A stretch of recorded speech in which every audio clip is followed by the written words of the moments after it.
নিবেদন কৰিলোঁ। গোলাঘাট জিলাৰ আতিথ্যত যোৰহাট জিলাৰ আতিথ্যত মহাপুৰুষ শ্ৰীমন্ত শংকৰদেৱ সংঘৰ ৯৪ সংখ্যক বাৰ্ষিক অধিৱেশন ভাগ মহবন্ধাৰ এৰালতলী পথাৰত বৈষ্ণৱ পণ্ডিত সোণাৰাম চুতীয়া সমন্বয় ক্ষেত্ৰত আয়োজিত আজি দ্বিতীয় দিনৰ এয়া সন্ধ্যাৰ কাৰ্যসূচী সাংস্কৃতিক সমাৰোহ। মোৰ সন্মুখত অসমৰ বিভিন্ন জিলা শাখাৰ পৰা অহা, অসমৰ বহিৰাজ্যৰ পৰা অহা সমস্ত বাপ আই, যুৱক যুৱতী, ছাত্ৰ ছাত্ৰী সমস্তলৈ মান্যানুসাৰে আমাৰ ভক্তিভৰা সেৱা নিবেদন কৰিলোঁ। শ্ৰীমন্ত শংকৰদেৱ সংঘৰ সন্মানীয় পদাধিকাৰ বা উপপদাধিকাৰ বাবকে মুখ্য কৰি প্ৰধান সম্পাদক কুশল ঠাকুৰীয়া বাপ তথা বিভিন্ন বিভাগৰ সভাপতি সম্পাদক বা প্ৰমুখ্যে বিষয়ববীয়াসকল,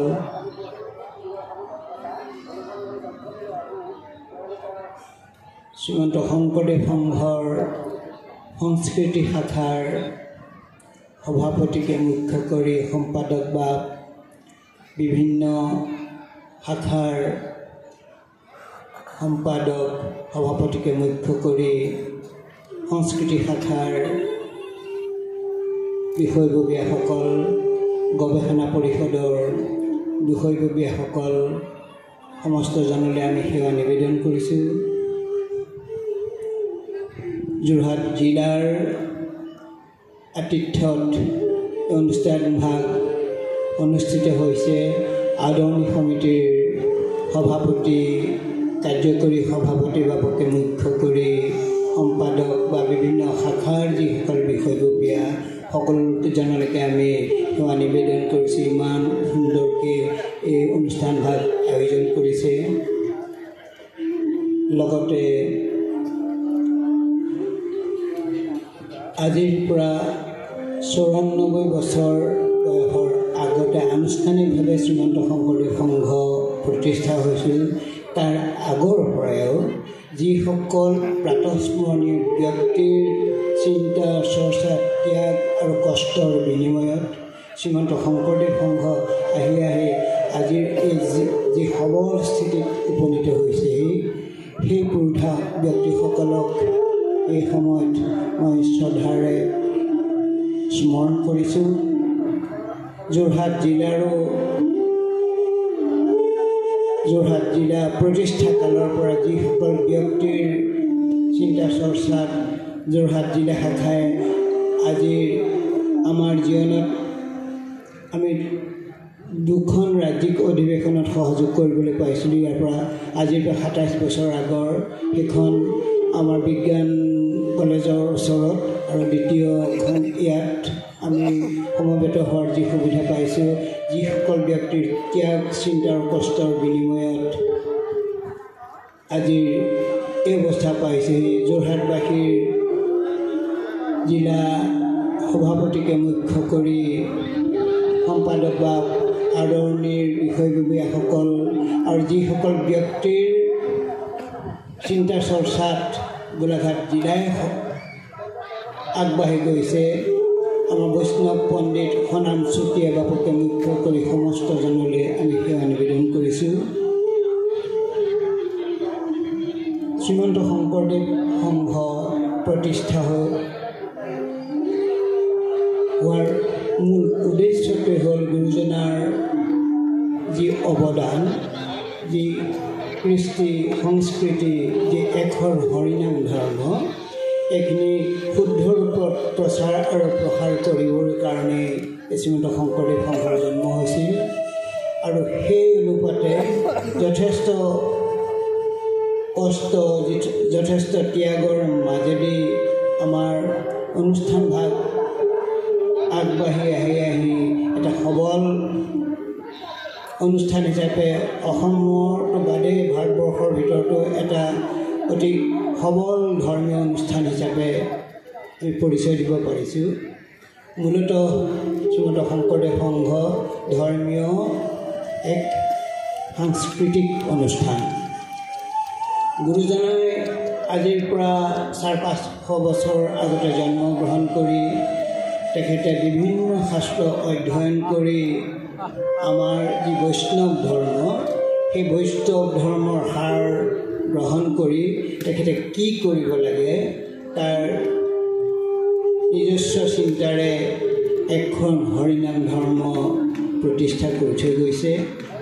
গুৰুজনাৰ দিনতো সৰ্বভাৰত ভিত্তিক বৈষ্ণৱ ধৰ্মই আন্দোলনে গা কৰি উঠিছিল, কিন্তু সেই বৈষ্ণৱ ধৰ্ম নেতৃত্ব লোৱা যিসকল আমাৰ ধৰ্মগুৰু তেখেতসকলে এখন হৰিনাম ধৰ্মৰ ওপৰত বিশেষ গুৰুত্ব দিয়া নাছিল। বৈষ্ণৱ ধৰ্মৰ ওপৰতে তেখেতসকলে নিজৰ যিখিনি কৰণীয় সেইখিনি কৰিবলৈ বিচাৰিছিল, কিন্তু তেখেতসকলে বৈষ্ণৱ ধৰ্মৰ প্ৰচাৰ কৰিবলৈ যাওঁতেও বিভিন্ন দেৱ দেৱীৰ পূজা কৰাৰ যি ব্যৱস্থা সেইখিনিক তেখেতসকলে মান্যতা প্ৰদান কৰিছিল।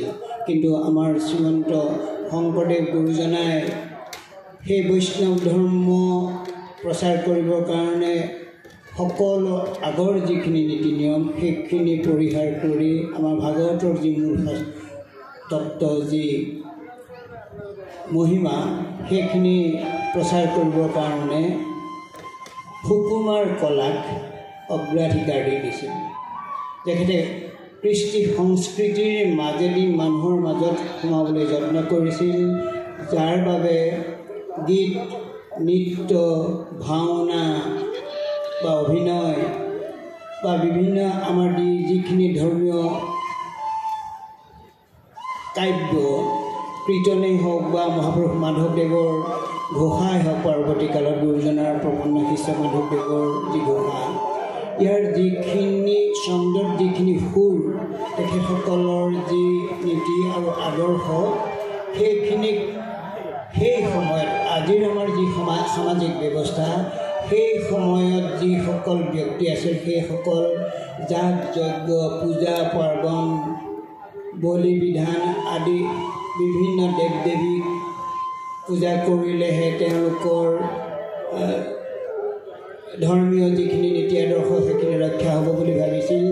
গতিকে সেই এটা শক্তিৰ বিৰুদ্ধে এককভাৱে গুৰুজনাই সেই ব্যক্তিসকলৰ মাজত সোমাই যোৱাৰ গোটেই মূল উদ্দেশ্যটো হ'ল আমাৰ সাংস্কৃতিক মাধ্যমেৰে।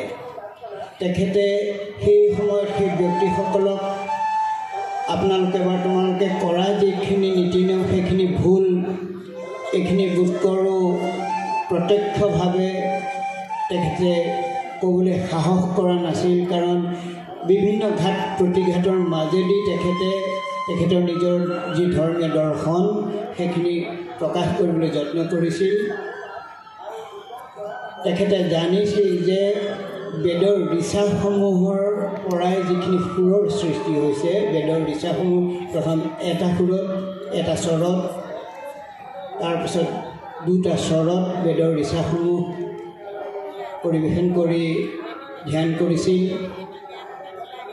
সামবেদৰ যুগত সংগীতে পূৰ্ণতা পায়, গতিকে তেতিয়াৰ পৰা সুৰে মানুহক আকৰ্ষণ কৰি আছে। ভগৱানৰ সৃষ্টিৰ ভিতৰত সুৰ সঁচাকৈ অতি মহত্তম অৱদান। সুৰ আৰু অসুৰ যিখিনি বেসুৰা, সুৰত নেযায় সেয়াই হ'ল অসুৰ, আৰু যি সুৰ হ'ল সেয়াই হ'ল ভগৱান, যিখিনি শুনি আমি মনত আনন্দ পাওঁ। আৰু যিহেতু শব্দই ব্ৰহ্ম বুলি কৈছে, যি শব্দই মানুহৰ অন্তৰত ক্ৰিয়া কৰে সেই শব্দই আমাৰ ভগৱান বুলি কৈছে। গতিকে গুৰুজনাই তেখেতৰ যি দৰ্শন, এই দৰ্শন কথাৰে মানুহৰ মাজত সোমাই যোৱাতকৈ গীত মাতেৰে তেখেতে সোমাই যাবলৈ যত্ন কৰিছিল। মই কথাৰে আৰু গীতেৰে মোৰ লগত আমাৰ কেন্দ্ৰীয় শিল্পীসকলে অংশগ্ৰহণ কৰিছে, তেওঁলোকলৈ মই ধন্যবাদ জনাইছোঁ। মই গুৰুজনাই বৰগীতত গৌৰী ৰাগৰ এটি বৰগীত কেনেধৰণে শ্ৰোতাসকলক গুৰুজনাৰ যি এখন হৰিনাম ধৰ্মৰ দৰ্শন তাক কেনেধৰণে প্ৰকাশ কৰিছিলে তাকে গীতেৰে আপোনালোকৰ আগত মই পৰিৱেশন কৰি শুনাই যাম মাজে মাজে। আপোনালোকে শুনকচোন। মই ৰাগ ব্যৱহাৰ নকৰোঁ, মই গীতৰ কথাখিনি আপোনালোকৰ আগত অৱগত কৰিম। নাহি নাহি ৰময়া বিনে তাপতাৰক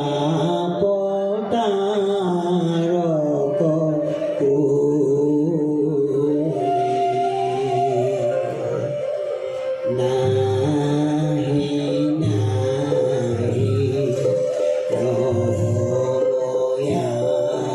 বিনে তাপতাৰক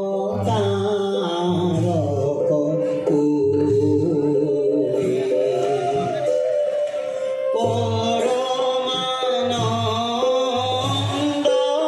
পদম কৰণ্ড হে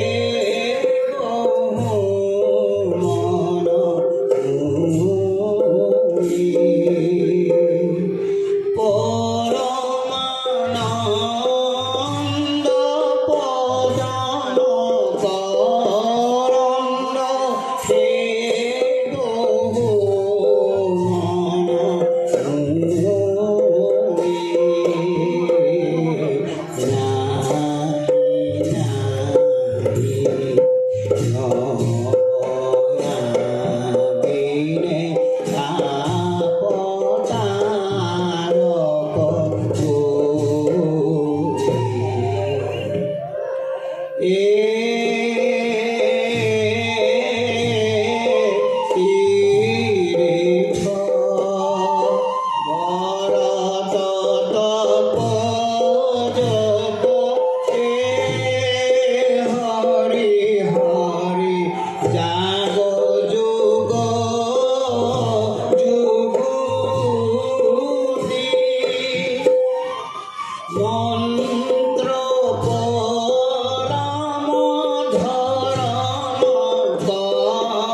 Hey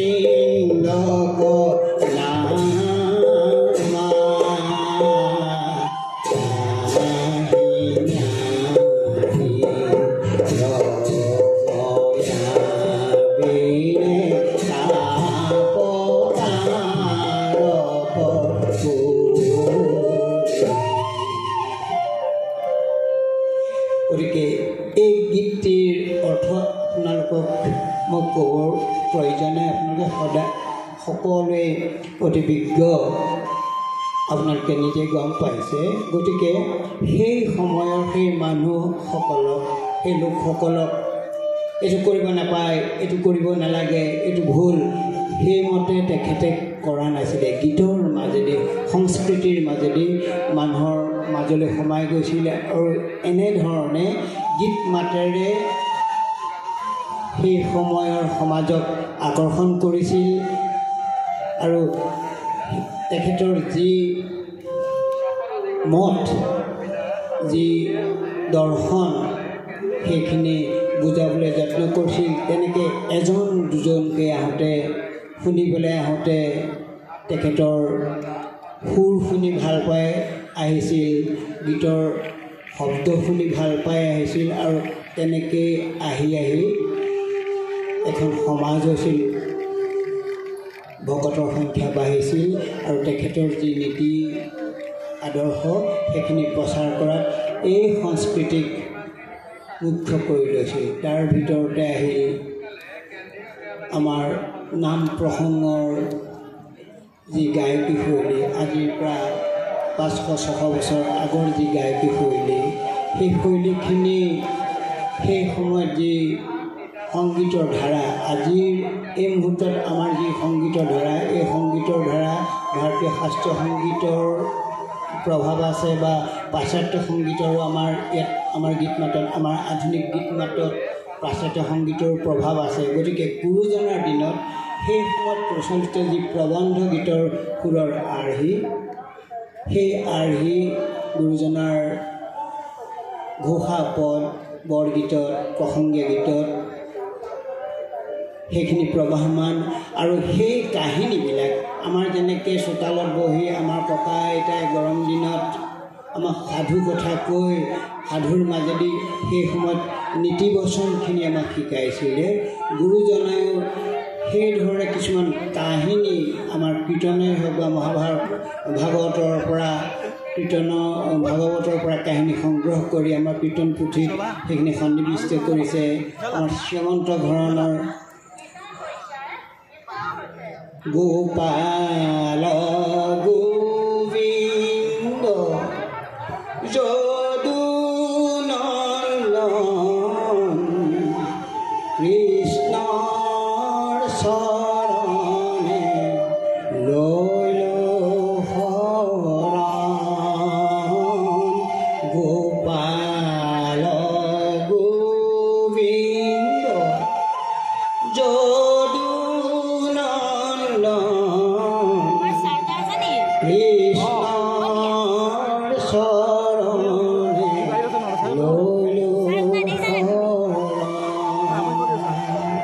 এনেকৈ গাইছে। লগত যিসকল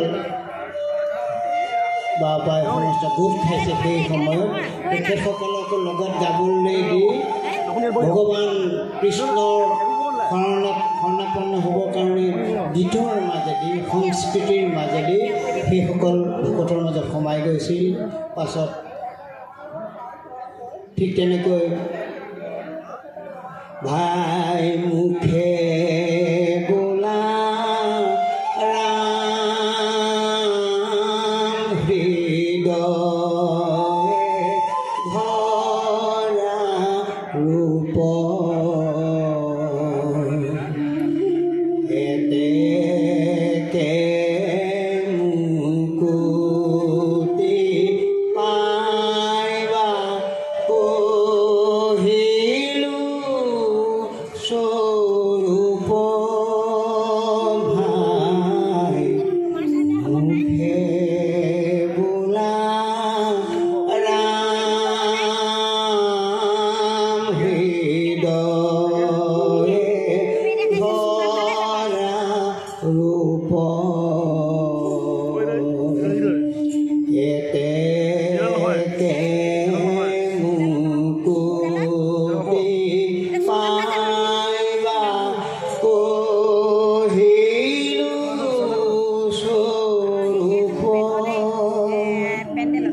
এই কৌশল ব্যৱহাৰ কৰি ভকতৰ মাজত সোমাই গৈছিল আৰু তেখেতৰ যি এখন হৰিনাম ধৰ্ম এইখিনি প্ৰচাৰ কৰি গৈ তেখেতে নিজৰ যি ধৰ্ম সেইখিনি প্ৰচাৰ কৰোঁতে সকলো বাধা বিঘিনি অতিক্ৰম কৰি ভকতৰ মাজত সোমাই যাবলৈ সুবিধা হৈছিল। ঠিক সেই অনুপাতে ভাওনাৰ সৃষ্টি কৰিলে ভাওনাৰ মাজেদি বিভিন্ন কাহিনীৰ সৃষ্টিৰ মাজেদি ৰস সৃষ্টিৰ মাজেদি তাৰ যিটো নাটকীয় যি সাৰমৰ্ম যে ভগৱানৰ বাহিৰে আন কোনো শ্ৰেষ্ঠ নাই, আন কোনো শ্ৰেষ্ঠ দেৱ দেৱী কেতিয়াও হ'ব নোৱাৰে ভগৱানৰ বাদে। গতিকে এনেধৰণে আগবাঢ়ি গৈছিল। গতিকে আমাৰ শ্ৰীমন্ত শংকৰদেৱ সংঘৰ সাংস্কৃতিক শাখায়ো বিভিন্ন কাৰ্যসূচী লৈ আমাৰ প্ৰাথমিক পৰ্যায়ত, আঞ্চলিক পৰ্যায়ত, জিলা পৰ্যায়ত উপযুক্ত সমল ব্যক্তিৰ দ্বাৰা গুৰুজনাৰ এই গীত মাত নৃত্য বাদ্য অভিনয়ৰ প্ৰশিক্ষণ দি আমাৰ শিক্ষাৰ্থীসকলক আগবঢ়াই লৈ গৈছে। আৰু আগবঢ়াই লৈ যোৱাই নহয় যে জিলা ভিত্তিত সেইখিনি প্ৰতিযোগিতা পাতি জিলাৰ ভিতৰত যিসকল প্ৰথম স্থান পায় সেইসকল আকৌ মূলে আয়োজন কৰা ৰাজ্যিক প্ৰতিযোগিতাত সেই প্ৰতিযোগীসকলক পৰিৱেশন কৰাই তাৰ পৰা প্ৰথম দ্বিতীয় তৃতীয় স্থান নিৰ্বাচন কৰি গুৰুজনাৰ যি এই কলা সংস্কৃতি শুদ্ধ আৰু ব্যাকৰণসন্মতভাৱে প্ৰতিষ্ঠা কৰিবলৈ অহোপুৰুষাৰ্থ যত্ন কৰি আহিছে। তাৰ ভিতৰতো আমাৰ কৰিবলগীয়া বহুত আছে যে আমি গুৰুজনাৰ নীতি আদৰ্শ আমি সকলোৱে গ্ৰহণ কৰিছোঁ যদিও আমি নিজকে গুৰুজনাৰ নীতি আদৰ্শক মনটোকে কিমান বান্ধি ৰাখিব পাৰিছোঁ সেইটো এটা আমাৰ সন্দেহৰ অৱকাশ নথকা নহয়। যে আমাৰ নিজৰ ঘৰৰ গোসাঁই ঘৰ বা আমাৰ নিজৰ ঘৰত থকা কীৰ্তন পুথিভাগ আমাৰ নিজৰ গাঁৱত নিজৰ শ্ৰম দি নিজৰ চিন্তা ভাৱনাৰে প্ৰতিষ্ঠা কৰা নামঘৰ ভাগৰ ওপৰত বিশ্বাস নকৰি আমি ভগৱানক বিচাৰি বিভিন্ন নামঘৰলৈ আমি যাওঁ। নিজৰ ঘৰৰ কীৰ্তন পুথিভাগত আমাৰ বিশ্বাস নাই। ভগৱানক বিচাৰি আমি আন কীৰ্তন পুথিলৈ আমি বিচাৰি যাওঁ। গতিকে সেয়া নিশ্চয় আমাৰ চিন্তা আমাৰ ভাৱনাত নিশ্চয় ক'ৰবাত আউল আছে যেন পাওঁ। বাৰু যে কি নহওক গুৰুজনায়ো সমস্ত চিন্তাৰ চৰ্চা সমাজৰ কল্যাণৰ কাৰণে ভকতৰ কল্যাণৰ কাৰণে সেই সময়ত খোজকাঢ়ি বা নাৱেৰে যাতায়াত ব্যৱস্থা একো নাছিলে, নাৱেৰে ইজেগাৰ পৰা ইটো স্থানৰ পৰা সিটো স্থানলৈ গৈ তেখেতে এই কামখিনি কৰিছিল আৰু শাৰীৰিকভাৱে যথেষ্ট কষ্ট পাইছিল। সেই কথাখিনি তেখেতৰ জীৱনৰ যিখিনি জীৱনী সেইখিনিত আমি জানো। বাৰু যে কি নহওক তথাপিও তেখেতে নিজেই নিজৰ মনটোক যে বান্ধি ৰাখিব পৰা নাই,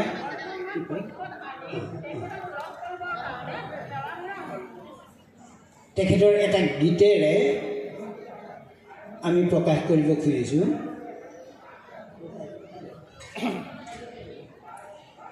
গোপালে কি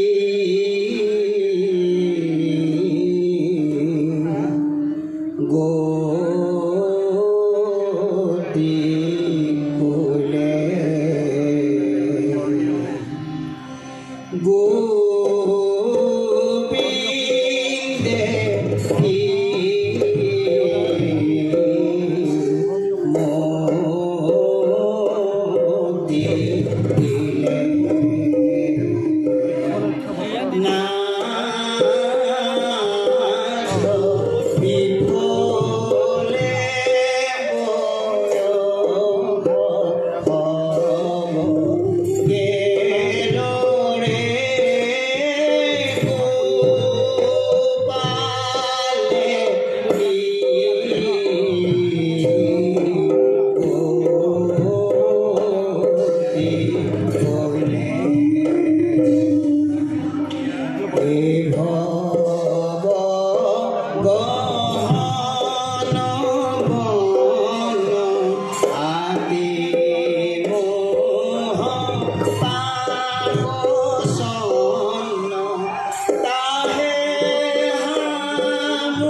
গতিকে গুৰুজনাই মায়ামোহৰ পৰা পৰিত্ৰাণ